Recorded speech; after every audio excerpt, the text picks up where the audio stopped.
আপনি কি খেয়াল করেছেন আমাদের নবী হযরত মুহাম্মদ সাল্লাল্লাহু আলাইহি সাল্লাম কেন 40 বছর বয়সে নবুয়ত প্রকাশিত হয়েছে?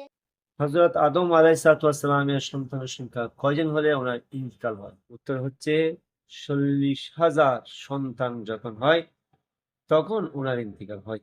যদি কোনো ব্যক্তি এক লুকমা হারাম খাওয়ার খায় তাহলে কয়দিন যাবত তার ইবাদত কবুল হবে না? হ্যাঁ, উত্তর হলো 40 দিন পর্যন্ত তার ইবাদত কবুল হবে। একটি শিশু 40 দিন পর্যন্ত মাতৃগর্ভে প্রথমে পাক থাকে, তারপর 40 দিন পর্যন্ত রক্ত জমাট অবস্থা থাকে, তারপর 40 দিন পর্যন্ত সে একটা সুস্থ আকারে পরিণত হয়, তারপর 40 সপ্তাহ পরে সে পৃথিবীতে আগমন ঘটে।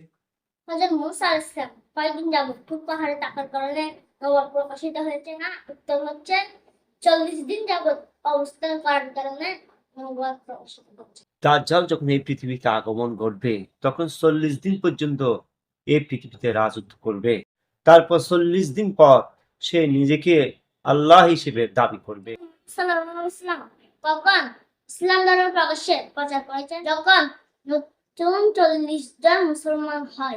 ইমাম মাহদী আলাইহিসসালাম 40 বছর বয়সে খলিফা হিসেবে আত্মপ্রকাশ করবে। ইউনূস আলাইহিস সালাম কয়দিন যাবত মাছের পেটে ছিলেন? উত্তর হচ্ছে 40 দিন পর্যন্ত। ঈসা আলা নবিয়িনা আলাইহিসসালাম আসমান থেকে এখানে পৃথিবীতে অবতরণের পর 40 বছর পর্যন্ত পৃথিবীতে বেঁচে থাকবে। হযরত আদম আলাইহিস সালামকে কয়দিন যাবত মাটি দিয়ে সৃষ্টি করার পর বেঁচে রেখেছেন? হ্যাঁ, উত্তর হলো 40 দিন। নূহ আলাইহিসসালামের প্লাবনের সময়সীমা ছিল 40 দিন পর্যন্ত। হযরত আদম আলাইহিস সালামের উচ্চতা কয় মিটার ছিলেন?